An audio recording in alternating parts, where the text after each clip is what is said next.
সিনহা হত্যায় প্রদীপ লিয়াকত সহ 7 পুলিশ বরখাস্ত, ওসির সম্পদ অনুসন্ধানে নেমেছে দুদক।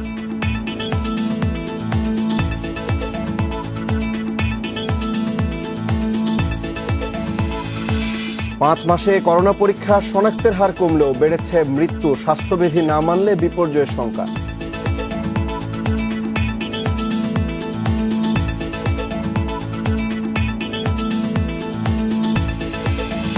করোনায় দূরপাল্লার বাস চলাচলে বাড়ছে স্বাস্থ্যবিধি উপেক্ষা, ভাড়া নিয়ে অসন্তোষ যাত্রীদের।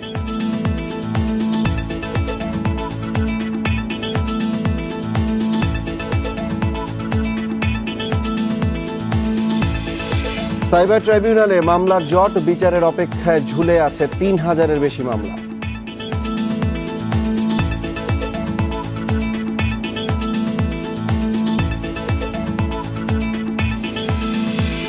কেরালায় রানওয়ে থেকে ছিটকে 2 টুকরো এয়ার ইন্ডিয়ার বিমান, পাইলট সহ নিহত 17 জন।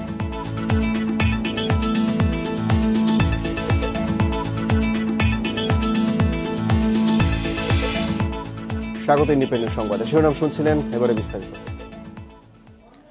সেনাবাহিনী থেকে অবসরে যাওয়া মেজর সিনহা মোহাম্মদ রাশেদ খান হত্যা মামলার আসামি টেকনাফ থানার সাবেক ওসি প্রদীপ কুমার দাস ও পরিদর্শক লিয়াকত আলী সহ 7 জনকে বরখাস্ত করা হয়েছে। বরখাস্ত হওয়া অন্যরা হলেন এসআই নন্দদুলাল রক্ষিত, এএসআই লিটন মিয়া, কনস্টেবল শাফানুর করিম, কামাল হোসেন ও আবদুল্লাহ আল মামুন। ওসি প্রদীপ ও পরিদর্শক লিয়াকতকে পুলিশ সদর দপ্তর ও বাকিদের বরখাস্ত করেছে জেলা পুলিশ। ঈদের আগের রাতে বাহারছড়ার শামলাপুর চেকপোস্টে পুলিশের গুলিতে নিহত হন সিনহা। এই ঘটনায় বৃহস্পতিবার ওসি প্রদীপ ও পরিদর্শক লিয়াকত সহ 9 জনের বিরুদ্ধে হত্যা মামলা করেন তার বোন।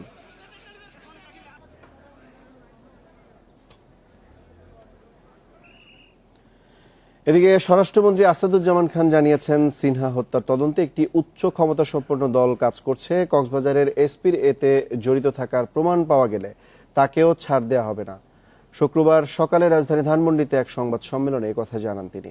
হত্যা মামলা প্রসঙ্গে তিনি বলেন, নিহত সিনহার বোনের করা মামলায় 8 ও 9 নম্বর আসামি করা হয়েছে সাব ইন্সপেক্টর টুটুল ও কনস্টেবল মোস্তফাকে। তবে এই নামে সেখানে কেউ কর্মরত নেই। রিপোর্ট আসুক, তারপর সিদ্ধান্ত হবে। আমি তো আগেই বলেছি, তদন্তর আগে কিছু বলা যাবে না।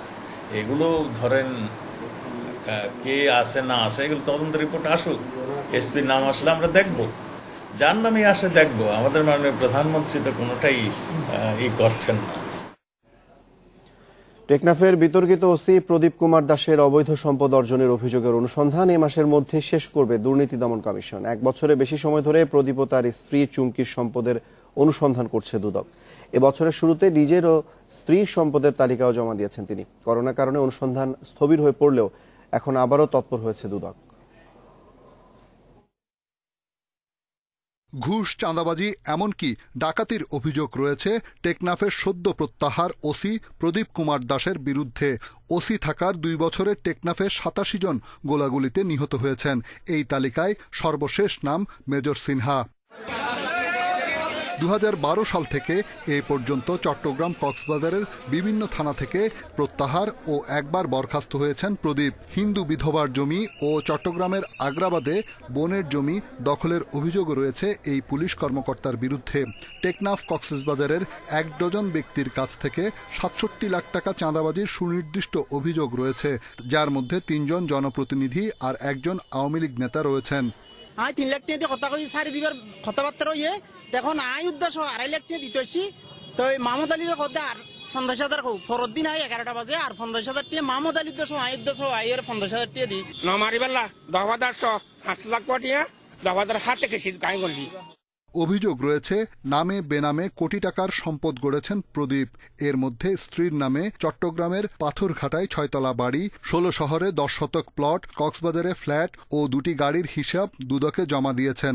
আর নিজের নামে 2টি অস্ত্র, 15 লাখ টাকার সঞ্চয়পত্র, 10 লাখ টাকার ওয়েজ আর্নার্স বন্ড ও কক্সবাজারের উত্তরণ প্রকল্পে 3 কাঠার জমি দেখানো হয়েছে।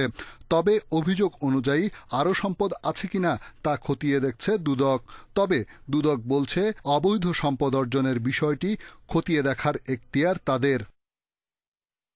সব বিষয় কিন্তু দুদকের পারভিউ পড়ে না। দুদক যেটুকু পেয়েছে সেটুকু করছে।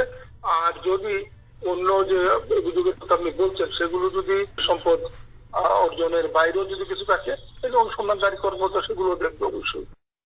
ওসি প্রদীপের নির্দেশে অবসরপ্রাপ্ত মেজর সিনহাকে হত্যার অভিযোগ ওঠার পর তার বিরুদ্ধে দুর্নীতির অনুসন্ধানে আবার তৎপর হয়েছে দুদক। প্রদীপ ছাড়াও আরও শতাধিক পুলিশ সদস্যের দুর্নীতির অভিযোগও খতিয়ে দেখছে দুদক। রিশাদ হুদা, ইন্ডিপেন্ডেন্ট নিউজ, ঢাকা। বাড়ছে দূরপাল্লার বাসের চলাচল, তবে স্বাস্থ্যবিধি উপেক্ষার প্রবণতাও বাড়ছে। করোনা সংক্রমণ রোধে নির্দেশনা মানা হচ্ছে না বেশিরভাগ বাসেই। ভাড়া নিয়েও অসন্তোষ হয়েছে যাত্রীদের মধ্যে। করোনার কারণে টানা ৬৭ দিন বন্ধের পর ১ জুন চালু হয় বাস চলাচল। সীমিত পরিসরে বাস চালুর অনুমতি দেওয়া হলেও সঙ্গে জুড়ে দেওয়া হয় নানা শর্ত। অর্ধেক আসন ফাঁকা রাখার পাশাপাশি নির্দেশনা দেওয়া হয় স্বাস্থ্যবিধি মেনে চলার। তবে শুরুর দিকে নির্দেশনা মেনে চলার কিছুটা তাগিদ দেখা গেলেও সময়ের সঙ্গে বাড়ছে স্বাস্থ্যবিধি উপেক্ষার প্রবণতা। যাত্রী ওঠানামায় থাকছে না সতর্কতার বালাই। জীবাণুনাশক ছিটানো হচ্ছে না বাসের ভেতরে। ৬০% বেশি ভাড়া নেওয়ার কথা থাকলেও অনেক বাসেই এর চেয়ে বেশি ভাড়া নেওয়ার অভিযোগ আসছে। আমাদের ভাড়া আগের তুলনায় মোটামুটি আগের থেকে একটু বেশি, আর ডিস্টেন্সটা যদিও মেনটেন করা হচ্ছে, বাট স্বাস্থ্য সচেতনতার জন্য হ্যান্ডসেটের যে ব্যাপারটা সেটা ওভাবে মেনটেন করা হচ্ছে না। আমার ফ্যামিলি নিয়ে আসছি, আমরা দুজনে এক সিটে আসছি, তাই এমন ভাবে আর কি অনেকে এভাবে আসছে। যদিও পরিবহন সংশ্লিষ্টরা বলছেন নির্দেশনা মেনে চলার যথাসাধ্য চেষ্টা করছে তারা। আমাদের 350 গাড়ি চলতো, তো এর মাঝে ঈদ আসার কারণে আমরা গাড়ি চালাচ্ছি 170টা। ঈদের 3 দিন আগ থেকে যাত্রী মোটামুটি অনেক ভালো, এবং আমাদের 60% গাড়ি এখান থেকে যাচ্ছে। আমরা চিঠিপত্রের মাধ্যমে নির্দেশনা পাঠাচ্ছি, তারপরে যদি কেউ না মানে সেটা বিআরটি এর পক্ষ থেকে তাদের বিরুদ্ধে আইনগত ব্যবস্থা নেওয়ার জন্য সিদ্ধান্ত আছে। 2 সিটে একজন করে বসে যাওয়ার যে সিদ্ধান্ত ছিল সেটা এখন চলছে। যদি কোনো মেম্বার একসাথে বসে যেতে চায় এবং সেক্ষেত্রে পূর্বের ভাড়া দিয়ে যাওয়ার জন্য আমাদের সেইভাবে নির্দেশনা দেওয়া আছে। কোনো পরিবহন নির্ধারিত ভাড়ার বেশি নিলে ব্যবস্থা নেওয়ার কথা জানিয়েছে বিআরটিএ। স্বাস্থ্যবিধি নিশ্চিত করতে প্রতিটি জেলায় মনিটরিং টিম সার্বক্ষণিক নজরদারি করছে বলে জানিয়েছে সংস্থাটি। স্বাস্থ্যবিধি মানা এবং অতিরিক্ত ভাড়া যাতে আদায় করা না হয় সেই জন্য কিন্তু আমরা যখন ঢাকা শহরের প্রতিটা টার্মিনালে আমাদের বিআরটিএ এর ম্যাজিস্ট্রেটের নেতৃত্বে ভিজিলেন্স টিম এবং অতিরিক্ত পুলিশ কমিশনারের নেতৃত্বে একটা মনিটরিং টিম কিন্তু আমরা গঠন করেছিলাম। প্রত্যেক টার্মিনালেই তারা কাজ করেছে। টানা বন্ধের পর দূরপাল্লার বাস চালুর প্রথম দিকে কম যাত্রী পাচ্ছিল কাউন্টারগুলো। ধীরে ধীরে সেই অবস্থা কাটছে বলে জানিয়েছে সংশ্লিষ্টরা। মাহমুদুর নবী, ইন্ডিপেন্ডেন্ট নিউজ, ঢাকা। ঈদের ছুটি কাটিয়ে রাজধানীতে ফিরছে দেশের মানুষ। ভোরে সদরঘাট লঞ্চ টার্মিনালে দক্ষিণাঞ্চল থেকে ঢাকায় ফেরা যাত্রীদের ছিল উপচে পড়া ভিড়। আজ দক্ষিণাঞ্চল থেকে ঢাকা ফেরা যাত্রীদের মধ্যে বেশিরভাগই কর্মজীবী। আজ বা আগামীকাল থেকে কর্মস্থলে যোগ দেওয়ার কথা জানিয়েছেন তারা। এদিকে ভোরে সদরঘাটে আসা বেশিরভাগ লঞ্চের ডেক, কেবিন, এমনকি কেবিনের সামনের গলিপথেও ছিল মানুষের চাপ। টার্মিনালের প্রতিটি পল্টনেও দেখা যায় ভিড়। যাত্রীদের বেশিরভাগই মানছেন না স্বাস্থ্যবিধি। অনেক যাত্রীর মুখেও ছিল না মাস্ক।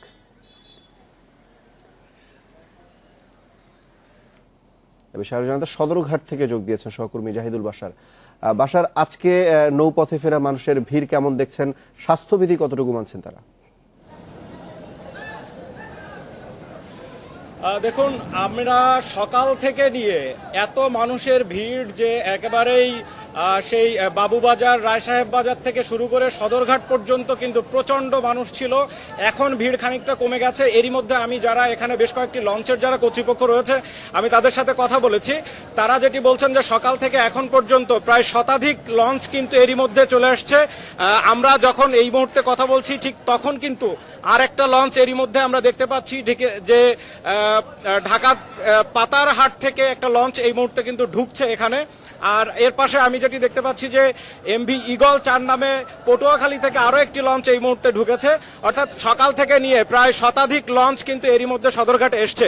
এখানে যারা যাত্রী এসেছিলেন তাদের সাথে আমরা কথা বলেছি। লঞ্চের যারা কর্তৃপক্ষ রয়েছে তাদের সাথে কথা বলে যেটি জানতে পেরেছি, সকাল থেকে যতগুলো লঞ্চ এখানে এসছে প্রত্যেকটাতে তারা কিন্তু স্বীকার করেছেন যে যা যাত্রী নেয়ার যে ধারণ ক্ষমতা তাছাড়া 2-3 গুণ বেশি কিন্তু যাত্রী এসছে। যদিও তারা যেটি বলছেন যে প্রত্যেকটি স্টেশনে অর্থাৎ যেই হাতিয়া থেকে, বরিশাল থেকে, ভোলা থেকে, পটুয়াখালী থেকে, চাঁদপুর থেকে, হুলারহাট থেকে যত জায়গা থেকে লঞ্চ ছেড়ে এসছে প্রত্যেকটা জায়গায় কিন্তু আইনশৃঙ্খলা বাহিনীর নজরদারি ছিল। এমনকি পথে নৌ পুলিশ ছিল, কোস্টগার্ড ছিল, তারা কিন্তু সেটি নজরদারি করেছেন এবং তারপরে সেখানে এসছে। কিন্তু আমরা দেখেছি যে প্রচন্ড ভিড়। এই মুহূর্তে হয়তো ভিড় খানিকটা কম, অধিকাংশ লঞ্চ কিন্তু ফাঁকা হয়ে গেছে। আর ভাড়ার বিষয়ে যদি একটু বলি, যাত্রীরা যেটি বলছেন কিছুটা ভাড়া বেশি নেওয়া হয়েছে, কিন্তু সেটি আহামরি নয়। আগে যেখানে দেখা গেছে যে 280 টাকা নেওয়া হতো সেখানে হয়তো 300 টাকা নেওয়া হয়েছে, অথবা আগে যেখানে 300 টাকা নেওয়া হতো হয়তো সেখানে 330 বা 40 টাকা নেওয়া হয়েছে, এরকম মাত্রায় কিন্তু বাড়তি নেওয়া হয়েছে। এখানে আমি এসে বিআইডব্লিউটিসির যারা রয়েছেন এখানে তাদের সাথে কথা বলেছি, এখানে বিআইডব্লিউটি এর যারা রয়েছেন তাদের সাথেও কথা বলেছি। দেখুন, তারা যেটি বলছেন যে বরিশাল থেকে যে লঞ্চগুলো আসে সেগুলো মূলত ভোরের দিকে চলে আসছে। এখন যে লঞ্চগুলো আসছে এগুলো বেশিরভাগ পটুয়াখালী থেকে, হাতিয়া থেকে এবং ভোলা থেকে এই লঞ্চগুলো আসছে। আর যাত্রী যারা এসছেন তাদের সাথে কথা বলে যেটি জানতে পেরেছি, যেহেতু সপ্তাহের শুরু তার কারণে তারা বেশিরভাগই কিন্তু আজকে চলে এসছেন এবং আগামীকালকেও হয়তো খানিকটা ভিড় থাকতে পারে। তবে আজকে সবচেয়ে বেশি ভিড় ছিল বলে আমরা এখন পর্যন্ত যারা যাত্রী এসছেন তারা বলছেন যে এত ভিড় লঞ্চ যখন তারা ঈদের জন্য বাড়িতে যান সেই সময়ে কিন্তু এত ভিড় ছিল না। আজকে সপ্তাহ শুরু, যার কারণে অধিকাংশ লঞ্চে কিন্তু প্রচন্ড ভিড় ছিল আজকের দিনটিতে। তবে যাত্রীদের মধ্যে আরেকটি বিষয় আমি খেয়াল করেছি, এখানে কিন্তু আপনি যেটি জানতে চাচ্ছিলেন যে সামাজিক দূরত্ব, সেই সামাজিক দূরত্বের কিন্তু বিষয়টি একেবারেই দেখা যায়নি।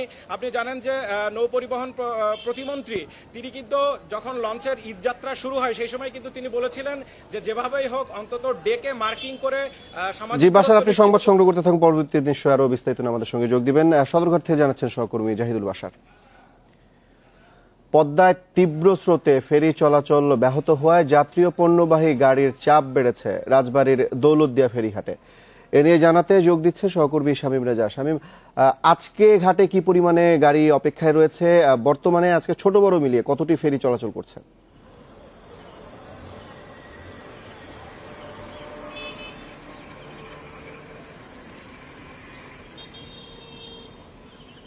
পদ্মায় তীব্র স্রোত থাকার কারণে কিন্তু ফেরি চলাচল ব্যাহত হচ্ছে, আর যে কারণে বেশ কিছুদিন ধরেই আমরা দেখতে পেয়েছি এই দৌলতদিয়া ঘাট এলাকায় যানবাহনের দীর্ঘ একটা জট সৃষ্টি হয়ে যাচ্ছে। সেই জটটা কিন্তু এখনো রয়েছে। এই মুহূর্তের কথা যদি বলি তাহলে পারের অপেক্ষায় রয়েছে প্রায় 8 শতাধিক যানবাহন, এবং এই আমার পেছনে দেখতে পাচ্ছেন যে এখনো কিন্তু শত শত যানবাহন পারের অপেক্ষায় রয়েছে এবং এই যানবাহনগুলো কিন্তু গত রাত থেকে এই দৌলতদিয়া ঘাট এলাকায় পারের অপেক্ষায় রয়েছে। আমি একটু আগে ঈগল পরিবহনের এক চালকের সঙ্গে কথা বলছিলাম। তিনি জানিয়েছেন যে গত রাত 9টার সময় তিনি এই দৌলতদিয়া ঘাট এলাকায় এসেছেন নড়াইল থেকে, কিন্তু এখনো ফেরিতে উঠতে পারেনি। যে স্থানটাতে রয়েছে সেখান থেকে তাকে ফেরিতে উঠতে আরো 2 ঘন্টা অপেক্ষা করতে হবে। তো বুঝতেই পারছেন যে প্রতিটা যানবাহনকে কিন্তু 11 থেকে 12 ঘন্টা অপেক্ষা করে ফেরিতে উঠতে হচ্ছে। আর যে কারণে এই সব যানবাহনগুলোতে যে যাত্রী এবং চালকেরা রয়েছে তারা কিন্তু সীমাহীন দুর্ভোগের শিকার হচ্ছে। বিআইডব্লিউটিসি কর্তৃপক্ষ বলছে যে এই রুটে ছোট বড় মিলে মোট 16টি ফেরি চলাচল করছে এবং নদীতে তীব্র স্রোত থাকার কারণে ফেরি চলাচল ব্যাহত হচ্ছে। সেই সাথে শিমুলিয়া কাঁঠালবাড়ি নৌ রুটের ফেরি চলাচল ব্যাহত হওয়ায় এই দৌলতদিয়া ঘাট এলাকায় যানবাহনের চাপটা বৃদ্ধি পাচ্ছে। আর এছাড়াও আরেকটা তথ্য আমি জানিয়ে রাখি যে গত 24 ঘন্টায় এই দৌলতদিয়া ঘাট হয়ে 4500 বৃদ্ধি পাচ্ছে। আর এছাড়াও আরেকটা তথ্য আমি জানিয়ে রাখি যে গত 24 ঘন্টায় এই দৌলতদিয়া ঘাট হয়ে 4500 বিভিন্ন ছোট বড় যানবাহন পারাপার হয়েছে। তবে বিআইডব্লিউটিসি কর্তৃপক্ষ বলছে যে যানবাহনের যে চাপটা রয়েছে সেই চাপটা এখনো অব্যাহত রয়েছে, অর্থাৎ এখনো পারের অপেক্ষায় প্রায় 4 কিলোমিটারেরও বেশি এলাকা জুড়ে কিন্তু যাত্রীবাহী পরিবহন রয়েছে। এছাড়া পণ্যবাহী ট্রাক রয়েছে আরো 4 কিলোমিটার এলাকা। অর্থাৎ এই যে যাত্রীবাহী পরিবহন শেষ হতে হতেই দেশের দক্ষিণ পশ্চিমাঞ্চল থেকে অর্থাৎ সাতক্ষীরা, খুলনা, যশোর, মাগুরা থেকে যে পরিবহনগুলো ভোরবেলায় ছেড়ে এসেছে সেই পরিবহনগুলো আবার যোগ হবে। অর্থাৎ যে ভোগান্তি সেই ভোগান্তি কিন্তু আরো 1 থেকে 2 দিন থেকেই যাবে বলে মনে করছে ঘাট সংশ্লিষ্টরা। দৌলতদিয়া ফেরিঘাট এলাকা থেকে জানাচ্ছেন সহকর্মী শামীম রেজা। করোনা ভাইরাস শনাক্ত হওয়ার 5 মাস পার করল দেশ। কমছে নমুনা পরীক্ষা ও শনাক্তের সংখ্যা, কিন্তু বেড়েছে মৃত্যুর হার। করোনার স্বাস্থ্যবিধিও মানছেন না অনেকেই। বিশেষজ্ঞরা বলছেন দ্বিতীয় ধাপে দেশে করোনা সংক্রমণের ঝুঁকি আছে। বাজারে ভ্যাকসিন আসার আগ পর্যন্ত স্বাস্থ্যবিধি না মানলে মারাত্মক বিপর্যয়ের আশঙ্কা করছেন তারা। গত ৮ মার্চ দেশে প্রথম করোনা রোগী শনাক্ত হয়। এরপরের ৫ মাসের মধ্যে শুধু জুনে শনাক্ত হয় ৯৮,৩৩০ জন। গড়ে প্রতিদিন ৩,২৭৮ জনের করোনা শনাক্ত হয়। ২৯ জুন একদিনে সর্বোচ্চ ৪,০১৪ জন শনাক্ত হয় এবং পরের দিন সর্বোচ্চ ৬৪ জনের মৃত্যু হয়। তবে সর্বোচ্চ ১,২৬৪ জনের মৃত্যু জুলাই মাসে। শতাংশ হিসেবে তখন গড়ে প্রতিদিন ৪১ জনের মৃত্যু হয়। আর আগস্টে পরীক্ষার সংখ্যা কমে ১০,০০০-এর নিচে নেমেছে। তবে শনাক্ত বিবেচনায় বেড়েছে মৃত্যুর হার। করোনা পরীক্ষায় দেশে ৮২টি ল্যাব চালু থাকলেও কমেছে নমুনা সংগ্রহ। নমুনা পরীক্ষায় ফি, বিভিন্ন জেলায় বন্যা, বুথে ভোগান্তি, ফল পেতে দেরি সহ নানা কারণে দেশে করোনা পরীক্ষা কমেছে বলে মনে করেন বিশেষজ্ঞরা। তবে বন্যা ও ঈদে স্বাস্থ্যবিধি ব্যাহত হওয়ায় সংক্রমণ বাড়ার আশঙ্কা করছেন বিশেষজ্ঞরা। সংক্রমণের হার যখন কমে আসছে, জনসাধারণের ভিতরে আমরা লক্ষ্য করছি তাদের স্বাস্থ্যবিধি মানা অনীহা। অনেকে মাস্ক পরছেন না, স্বাস্থ্যবিধি মানছেন না। এইটা খুবই দুঃখজনক এবং যদি এই অবস্থা চলতে থাকে এবং সেকেন্ড ওয়েভ যদি আসে তাহলে আসলে আমাদের দেশে একটা বড় ধরনের ঝুঁকির সম্ভাবনা আছে। কিছু কিছু ঘটনা একটা আস্থাহীনতার সৃষ্টি করেছে। দেরি করে টেস্টের রিপোর্ট পাওয়া সেটা একটা ইস্যু, এবং অনেকে হচ্ছে ১ সপ্তাহ পরে রিপোর্ট পাচ্ছেন, সেটা লোকজনের মধ্যে একটা এক ধরনের হতাশা সৃষ্টি করেছে। টেস্ট করতে না গেলেই বা কি, এমনি তো ভালো যাচ্ছে, এ ধরনের একটা মনোভাব কাজ করছে। সব মিলিয়ে একটা টেস্টের সংখ্যা কমেছে বলে আমার কাছে মনে হচ্ছে। করোনা শনাক্ত কম হওয়ায় অনেকের মাঝেই স্বাস্থ্যবিধি না মানার প্রবণতা বেড়েছে। তাই আবারও সংক্রমণ বাড়ার আশঙ্কা করছেন চিকিৎসকরা। অফিস খুলে যাওয়ার পরে মানুষ দলে দলে যখন ঢাকায় এসছে, সেখানেও আমরা স্বাস্থ্যবিধি অনেকেই দেখেছি মানেননি। এটাতে যেটা হয়েছে যে একটা সংক্রমণ বেড়ে যাওয়ার একটা ঝুঁকি তৈরি হয়েছে, এবং এটা যদি হয় তাহলে হয়তো আগস্টের মাঝামাঝি সময় গিয়ে আবার রোগীর সংখ্যা কিছুটা বাড়তে পারে। এই যে আসা যাওয়া চলাফেরা, এতে কিন্তু সংক্রমণের ঝুঁকি বাড়ার সম্ভাবনা কিন্তু আছে। আগামী কয়েকদিনের মধ্যেই কিন্তু আসলে বোঝা যাবে যে মানুষের মধ্যে এই সংক্রমণ বাড়লো কি বাড়লো না। বিশ্বের বিভিন্ন দেশের মতো বাংলাদেশও সেকেন্ড ওয়েভ বা দ্বিতীয় ধাপে করোনা সংক্রমণের ঝুঁকিতে। তাই করোনা প্রতিরোধে সবাইকে সতর্ক থাকার পরামর্শ দিচ্ছেন বিশেষজ্ঞরা। Nahid Kamal, independent News, Dhaka. ৫ মাসে দেশে করোনায় আক্রান্তের সংখ্যা ছাড়ালো ২.৫ লাখ, আর মৃতের সংখ্যা বেড়ে দাঁড়িয়েছে ৩,৩৩৩ জনে। ২৪ ঘন্টায় শনাক্ত হয়েছেন ২,৮৫১ জন, মারা গেছেন ২৭ জন।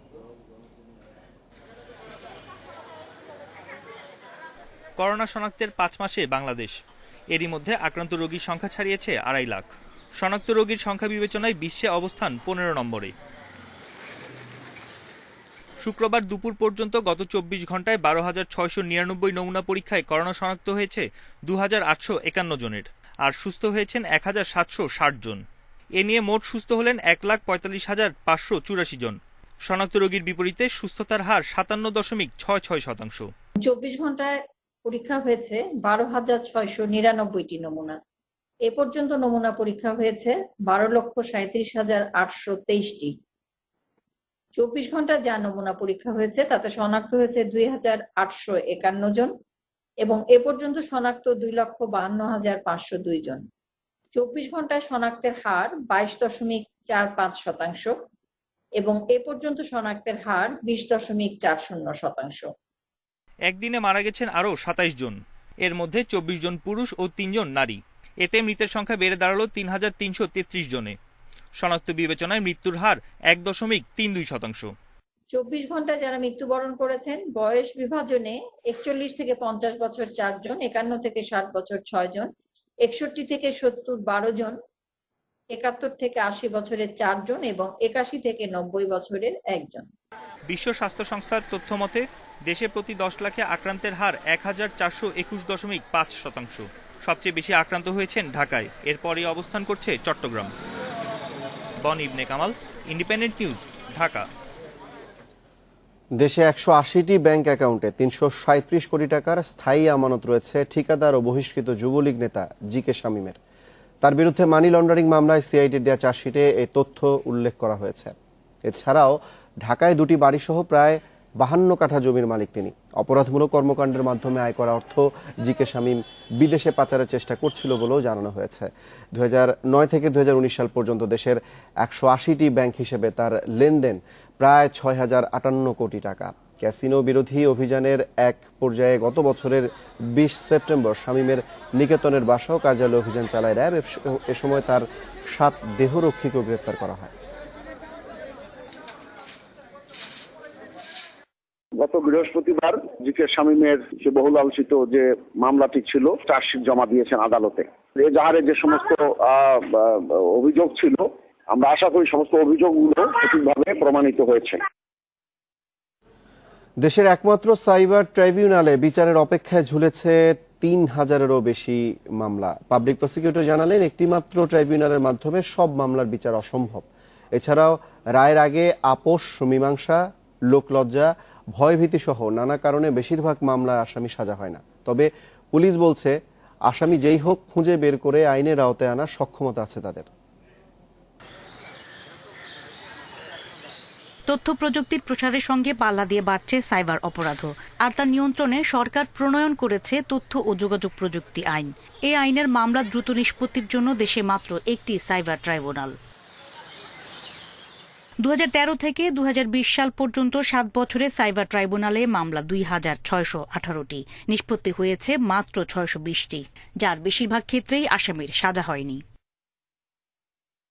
নিষ্পত্তি মামলার অর্ধেকই সামাজিক যোগাযোগ মাধ্যমে নারী হয়রানি, মানহানিকর ছবি ও লেখা পোস্টের অভিযোগে। এছাড়া ধর্মীয় অনুভূতিতে আঘাত, প্রধানমন্ত্রীকে কটূক্তি, হ্যাকিং ও জঙ্গিবাদ নিয়ে উস্কানিমূলক পোস্টের মামলাও দ্রুততার সঙ্গে নিষ্পত্তি হয়েছে। আউট অফ কোর্ট এলাকায় তাদেরকে মান সম্মানের কথা চিন্তা করে স্থানীয় জনপ্রতিনিধি এবং অন্যান্য উভয় পক্ষের গার্জিয়ানরা মিলে অনেক সময় তাদেরকে মিউচুয়াল করে দিচ্ছে। সেই ক্ষেত্রে আমরা যে সাজা কনফার্ম হয়ে যাবে এরকম মামলার ক্ষেত্রে অনেক সময় সাজা দেওয়া যায় না। 7 বছরে মামলার সংখ্যা কম হওয়া সত্ত্বেও নিষ্পত্তি হয়নি এর বেশিরভাগই। আদালত একটি হওয়াই মূল কারণ বলে জানান রাষ্ট্রের আইনজীবী। এখন যেহেতু মামলার সংখ্যা কম, যেহেতু আমাদের এখানে অন্যান্য আদালতে যে সকল মামলা থাকে, ধরেন এক একটা আদালতে 5-6 হাজার মামলা পেন্ডিং থাকে, সেই হিসেবে আমাদের এখানে প্রায় 3000 মামলা। তো একটা আদালতের জন্য 3000 মামলা হলে আমাদের এখানে 10টা থেকে 12টা প্রতিদিন মামলা থাকে, এর বেশি থাকে না।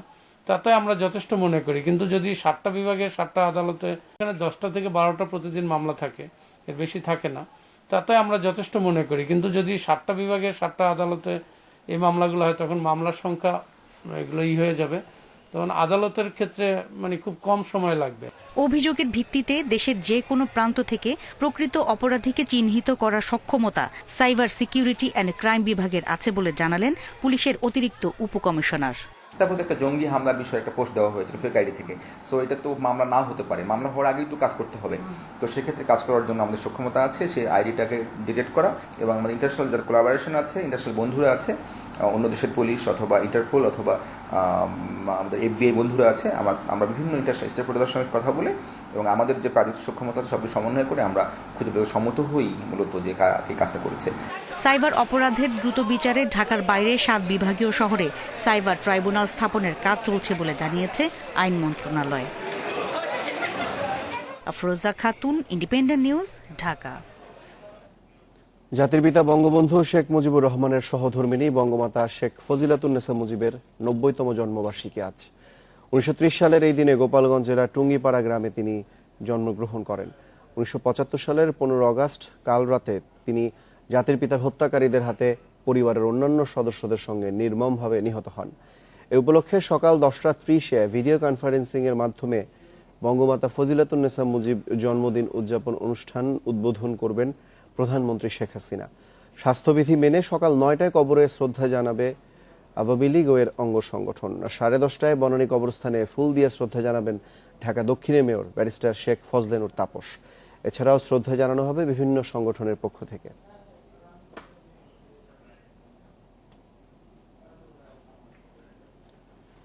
কাশিমপুর কারাগার থেকে কয়েদি পালানোর ঘটনায় প্রধান কারারক্ষী সহ 6 জনকে বরখাস্ত করা হয়েছে। বিভাগীয় মামলা হয়েছে আরও 6 জনের বিরুদ্ধে। গঠন করা হয়েছে 3 সদস্যের তদন্ত কমিটি। আগামী 3 কর্মদিবসে কমিটিকে প্রতিবেদন দিতে বলা হয়েছে।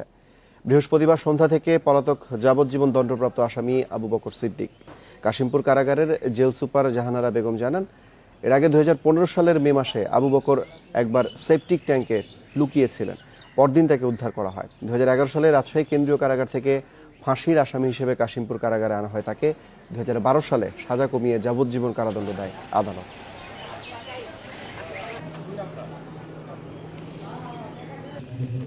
বঙ্গবন্ধু হত্যাকাণ্ডে মৃত্যুদণ্ড মাথায় নিয়ে যুক্তরাষ্ট্রে পালিয়ে থাকা এক খুনিকে ফেরত পাঠাতে মার্কিন প্রেসিডেন্ট ডোনাল্ড ট্রাম্পকে চিঠি দিয়েছেন প্রধানমন্ত্রী শেখ হাসিনা। পাশাপাশি কানাডায় থাকা নূর চৌধুরীকে ফিরিয়ে আনার চেষ্টাও চলছে বলে জানিয়েছেন পররাষ্ট্রমন্ত্রী একে আব্দুল মোমেন। জাতির জনক বঙ্গবন্ধু শেখ মুজিবুর রহমানকে সপরিবারে হত্যা করা হয় 1975 সালের 15 আগস্ট। এরপর সামরিক শাসক জিয়াউর রহমানের আমলে ইনডেমনিটি অধ্যাদেশের মধ্য দিয়ে এই হত্যাকাণ্ডের বিচারের পথ বন্ধ করে দেয়া হয়। এতে ছাড়া পেয়ে যায় বঙ্গবন্ধুর আত্মস্বীকৃত খুনিরা। 21 বছর পর 1996 সালে আওয়ামী লীগ ক্ষমতায় এলে খোলে নির্মম সেই হত্যাকাণ্ডের বিচারের পথ। শেষে 2010 সালে 5 খুনির মৃত্যুদণ্ড কার্যকর করা হয়। সর্বশেষ গত এপ্রিলে পলাতক আব্দুল মাজেদ ধরা পড়লে তার মৃত্যুদণ্ড কার্যকর হয়। তবে এখনও বিদেশে পলাতক দণ্ডিত 5 খুনি। তাদের মধ্যে রাশেদ চৌধুরীকে ফিরিয়ে দিতে যুক্তরাষ্ট্র সরকারের কাছে দাবি জানিয়ে আসছে বাংলাদেশ। শুক্রবার টুঙ্গিপাড়ায় জাতির জনকের সমাধিতে শ্রদ্ধা জানিয়ে পররাষ্ট্রমন্ত্রী বলেন, পলাতক খুনিদের মধ্যে যুক্তরাষ্ট্রে থাকা রাশেদ চৌধুরী এবং কানাডায় থাকা নূর চৌধুরীকে ফিরে আনার চেষ্টা চলছে। সেজন্য প্রধানমন্ত্রী শেখ হাসিনা প্রেসিডেন্ট ডোনাল্ড ট্রাম্পকে চিঠি লিখেছেন। একজন আমেরিকায় আছে আর একজন কানাডায় আছে। আমরা দুজনকেই দেশে যাতে আনতে পারি, তার জন্য যা যা করার প্রয়োজন স্বয়ং মাননীয় প্রধানমন্ত্রীও চিঠি লিখেছেন, প্রেসিডেন্ট ট্রাম্পকেও চিঠি লিখেছেন। কানাডা সহ যেসব দেশে বঙ্গবন্ধুর হত্যাকারীরা পরিচয় গোপন করে পালিয়ে আছে, তাদের ফেরাতে সেসব দেশের সঙ্গে সরকার সব সময় যোগাযোগ রাখছে, আর তাদের মুজিব বর্ষেই ফিরিয়ে আনার চেষ্টা চলছে। কানাডা যেমন খুব ডিফিকাল্ট, ওরা বলছে যে সমস্ত দেশে কাউকে আপনার কি করা হবে, এক্সিকিউশন হবে, সেই দেশে তাদের আইনে পাঠাতে পারে না। তা আমরা দেখি এটা কি করা যায়। So we working on it. জুলাইয়ে মার্কিন সাময়িকী পলিটিকো জানায়, রাশেদ চৌধুরীকে রাজনৈতিক আশ্রয় দেওয়ার সিদ্ধান্ত পর্যালোচনার উদ্যোগ নিয়েছে মার্কিন বিচার বিভাগ। এর চূড়ান্ত ফল হিসেবে রাশেদ চৌধুরী যুক্তরাষ্ট্রে রাজনৈতিক আশ্রয় হারাতে পারেন, আর তেমনটি হলে বাংলাদেশে ফেরত পাঠানো হতে পারে বঙ্গবন্ধু হত্যায় মৃত্যুদণ্ডপ্রাপ্ত এই আসামিকে। Mamunur Rashid, Independent News, Dhaka. রাজবাড়ীতে করোনার মধ্যেও থেমে নেই মাদক ব্যবসা। জেলার বিভিন্ন এলাকায় মোবাইল ফোনেই চলছে মাদক বেচাকেনা। এতে জড়িয়ে পড়ছে স্কুল কলেজের শিক্ষার্থীরা। তবে পুলিশের নিয়মিত অভিযানে জেলায় মাদক সেবন কমে এসেছে বলে দাবি মাদক দ্রব্য নিয়ন্ত্রণ অধিদপ্তরের। এইচএসসি দ্বিতীয় বর্ষের এই শিক্ষার্থী মরণ নেশা ইয়াবায় আসক্ত। বছরখানেক আগে বন্ধুদের আড্ডায় গিয়ে জড়িয়ে পড়েন নেশায়। কলেজে বন্ধু বান্ধব খাইতো, দেখতাম, আস্তে আস্তে দেখতে দেখতে ওদের সাথে খাইতে খাইতে শিখে যায়। একই অবস্থা এই শিক্ষার্থীরও। ইয়াবা আসক্তির মাসখানেক পর জানাজানি হয় পরিবারে। তাকে টাকা দেয়া বন্ধ করে দেয়া হলেও জড়িয়ে পড়েন ইয়াবা ব্যবসায়। আমার বাড়ির থেকে টাকা পয়সা দেয়া বন্ধ করে দিল, তখন কি করবো আর, তখন আস্তে আস্তে আমি এই ব্যবসাটা শুরু করে দিলাম নিজেই। রাজবাড়ী সদর উপজেলার অন্তত 30টি পয়েন্টে মাদক বিক্রি হচ্ছে। মোবাইল ফোনে যোগাযোগ ও বিকাশে টাকা পাঠিয়ে নির্দিষ্ট স্থানে হয় বেচাকেনা। খদ্দেরের অনেকেই স্কুল কলেজের শিক্ষার্থী। কলেজ সালবালি বেশি খায়, মেলা লোকই খায়। তারপর আমার কাছে যে কয়টা আছে মনে করেন 20-25 জন এইভাবেই আসে। জেলা মাদকদ্রব্য নিয়ন্ত্রণ অধিদপ্তরের কর্মকর্তারা বলছেন, নিয়মিত মাদকের বিরুদ্ধে অভিযান চলছে। মাদকের বিস্তার রোধে পুলিশও তৎপর। আমার মনে হয় এদের সাপ্লাই চেনটা অনেকটা কমে গিয়েছে। ইচ্ছা করলেই মাদক যে এখন পাওয়া যাচ্ছে এরকম না, হাত পাইলেই মাদক পাওয়া যাচ্ছে এরকম না। আমাদের প্রতিনিয়ত অভিযানের ফলে মাদকের সরবরাহ কিছুটা হলেও হ্রাস পেয়েছে বলে মনে করছি। মাদকের বিরুদ্ধে সবসময় জিরো টলারেন্স। আমাদের অফিসার ফোর্সের সাথে নিয়মিত কথা বলছি। করোনা অতি সহসাই যাবে না, এটা চলতে থাকবে। এর ভিতরে আমাদের কার্যক্রম চলতে থাকবে, থেমে থাকবে না। শিক্ষার্থীদের জীবন রক্ষায় মাদকের বিরুদ্ধে প্রশাসনের আরও কঠোর নজরদারি চান স্থানীয়রা। Independent news desk. এরপর আজ থেকে আবারও শুরু ক্রিকেটারদের ব্যক্তিগত অনুশীলন। দেশের 5 ভেন্যুতে অনুশীলন করবেন মুশফিক, মাহমুদুল্লাহ, মিরাজরা। ফুটবলারদের ক্যাম্পে করোনা হানা দেওয়ার পর ক্রিকেটারদের অনুশীলনে সর্বোচ্চ সতর্কতা অবলম্বনের পরামর্শ ক্রিকেট বিশ্লেষক ও কোচ নাজমুল আবেদিন ফাহিমের। শ্রীলঙ্কা সফরের আগে দেশে ম্যাচ খেলার ব্যবস্থা না থাকলে সিরিজ শুরুর আগে প্রস্তুতি ম্যাচে জোর দিতে বলছেন সাকিব মুশফিকদের গুরু। দলীয় ক্যাম্পের শুরুতেই করোনার থাবায় জর্জরিত বাংলাদেশ ফুটবল দল। মহামারীতে দেশে কোনো দলের প্রথম ক্যাম্প স্বস্তি আনার পরিবর্তে দিয়েছে সতর্কবার্তা। জাতীয় ক্রিকেট দলের ব্যক্তিগত অনুশীলন শুরু হয়েছে। কিছুদিন পর দলীয় ক্যাম্পের পরিকল্পনা বিসিবির। দলীয় অনুশীলন শুরু হলে একই অবস্থা হবে না তো ক্রিকেটেও? সতর্ক থাকতে বলছেন ক্রিকেট বিশ্লেষক ও কোচ নাজমুল আবেদিন ফাহিম। বেশ কিছু ফুটবলাররা করোনা এফেক্টেড হয়েছে, সে খবর আমরা পেয়েছি।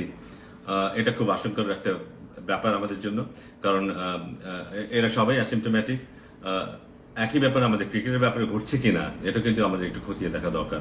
কারণ আমরা যখন ক্যাম্প করবো, আমরা যদি আরো পরে ক্যাম্প করি, সেই সময় যদি আমরা বুঝতে পারি যে আমাদের খেলোয়াড়দের মধ্যে এই ব্যাপারটা আছে, সেটা হয়তো may be too late for us. ক্রিকেটারদের খেলায় ফেরাতে সর্বোচ্চ চেষ্টা করছে বিসিবি।